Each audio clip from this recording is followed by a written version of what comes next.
they must have been great days when you had that Yeah, sort of horsepower, really. yeah, no, fabulous, and you know, I had the backing of Lord and Lady House and, Yes, and yeah. Kirkham, which was really good. Yeah, So it was lovely. You know, Hello Sailor was a fabulous horse. Yeah, You know, and yeah. he jumped so many double clears in Super League Nations Cups and everything. That, Yeah. No, he was a great horse.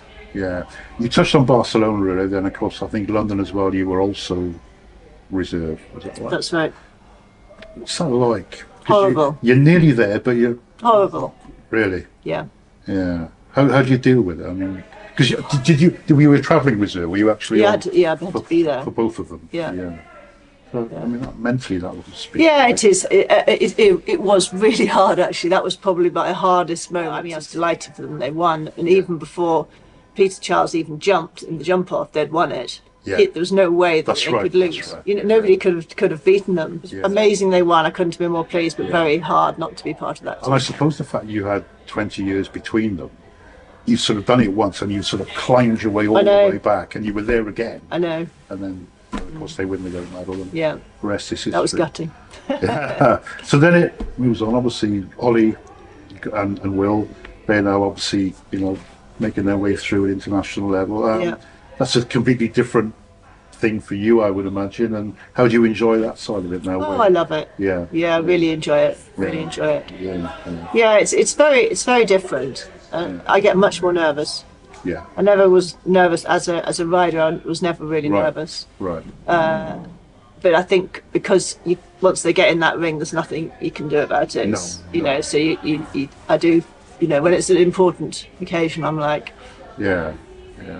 And Will, I think I think he said this to us a couple of months ago that he found it quite difficult at the start. He was never perhaps successful as maybe Ollie was at a similar age, but he sort of found his way into it, didn't he? And, he didn't really ride at all. No. You know, he when was he football, wasn't he? I Yeah, think? completely. He really didn't ride, and when he did, it was embarrassing to be honest. Oh no. I remember going to a show and he had a friend with him, and he was going into a class, and I sort of was like, oh, he's not my son.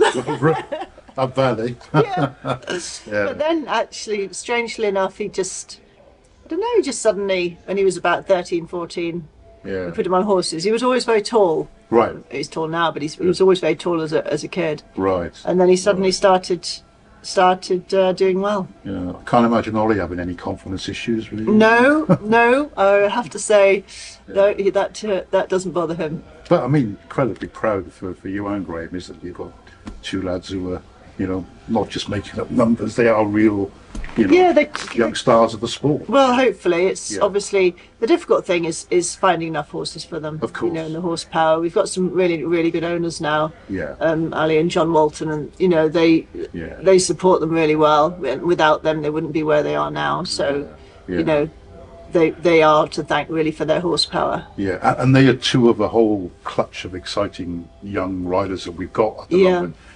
Just to be part of that for them must be good. I guess they all spur each other on, and I think they all pretty much get on, don't they, by and large? Well, the lovely thing is that they have got on since they were about 6 years old because they've Yeah. been at all the shows together. Yeah, You know, yeah. I always remember all the Charleses or Jack and everybody all being at Dublin or all being there when we were on the teams. They were playing around as kids, you know, just best mates, and they've remained best mates with them, Yeah. you know, to now. That's great, isn't it? Yeah. Lovely. I mean, obviously you and Graham have terribly successful careers. Do you sort of stand back from the two of them, or I'm obviously going to give them advice, you're going to encourage them and help them, but do you have to sort of take a step back and say, well, no, you've got to fend for yourself a little bit and do it your way rather than, you know? How does that sort of dynamic? You just try to advise them the best you can. Yeah. Obviously, it's up to them if they take the advice. Of course, yeah. You know, Yeah. and generally we all get along well, so we're very lucky like that. The hard thing is keeping the horses. Right. You know, and getting enough good horses, and you need nowadays when the jumping's 52 weeks a year. Yeah. You have to have you know more than one top horse. Yeah. And I think John Whitaker said this, the level of competition now is so intense that maybe in a Grand Prix 30 years ago there might only be 6 people could potentially win it. Now you're talking probably 20, 25, 30 could win it. 100%. So it's changed, hasn't it? Yeah. Massively. And what about the technicality of jumping now? Do you see a big change? Definitely. Yeah. I mean, I think the courses now, I mean, they're so light. Yeah. So light. And everything is, I mean, so technical. The times, I think, the big change is the time allows. I mean, they're so tight now. Now you go around a class and you take one extra stride through a turn and you got a time fault. Yeah. You know, it wasn't like that before. Yeah. But I think they've had to do that because they couldn't get the fences any bigger or any wider. No. So they had to do something to make it more difficult. Yeah. And do you almost need a certain type of horse, given the sport has changed? Or?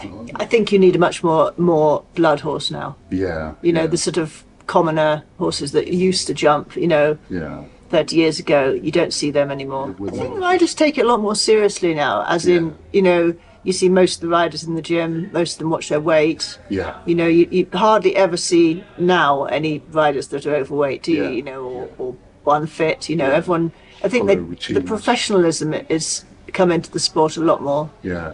Talking about fitness and looking at Olli, London Marathon. Yes. Tell me about that. It's been a proud day for the family. It was a lovely day, actually. Yeah. No, a lovely day. I've never been before. Yeah. And to be honest, to actually go to experience it, and the goodwill of people, and you watch the runners, you know, somebody's lagging and they help them along, and the cheers, and you know, Ollie said the whole way around the 26 miles there's people like 4 deep the whole way. Wow. You know, it was just brought out all the good in British people. Did you think he was slightly mad when he said he wanted to do it? What did you think when he said, "Mum, I'm going to run the London Marathon"? It's potty. I hear his training was slightly questionable. Yes. I kept trying to kick his backside and say, "You need to do more training." He was like, "Oh, I'll be fine." Yeah, but he's got the bug now, isn't he? I guess he wants to do everything.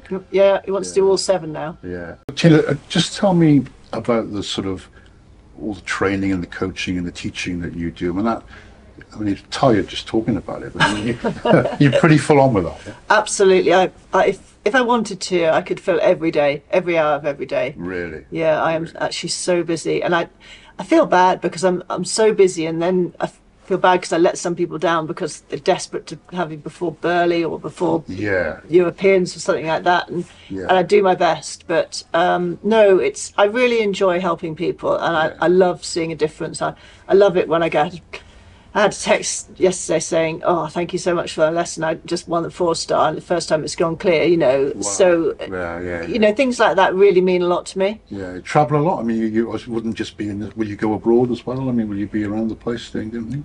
Yeah, I mean, I try to do the majority of training nearer home because obviously it's the travelling time takes you know a lot out of it. Yeah. But no, I do a lot, hell of a lot. Actually. Yeah. And is there an element of you thinking you want to put something back into the sport by, you know, bringing on perhaps the next crop of riders, or is it just something that you enjoy doing? No, I think as a rider, I think most riders enjoy helping people and enjoy putting what you've learned back into the youth of today. Yeah. And I think that's really, and I love seeing people going into the ring and jumping clear and winning. I love it. When you're teaching somebody, what are you're trying to make them better, clearly, but I mean, what are the things you pick up on specifically when you're teaching people? I think I work mostly on rhythm and being relaxed. Yeah. You know, I think that relaxation in the horse is one of the most important things. Yeah. And keeping the rhythm. I think the majority of the people that I teach are sort of reasonably high level riders, you know, going to, you know, top top teams and stuff like that. The majority, obviously I do some other you know, a few other people, but the majority, and I actually really enjoy teaching at a top, you know, pretty high level, because the tiniest little thing you say can make a massive difference. I mean, I teach a lot of top event riders. I enjoy it. The difference I think now is when you teach top event riders now, they all actually ride extremely well. You know, it's 20 years ago, it was actually you watch the eventing and you do the show jumping and you're like, oh God, you know, but now you don't. Now they're all very professional and they ride well.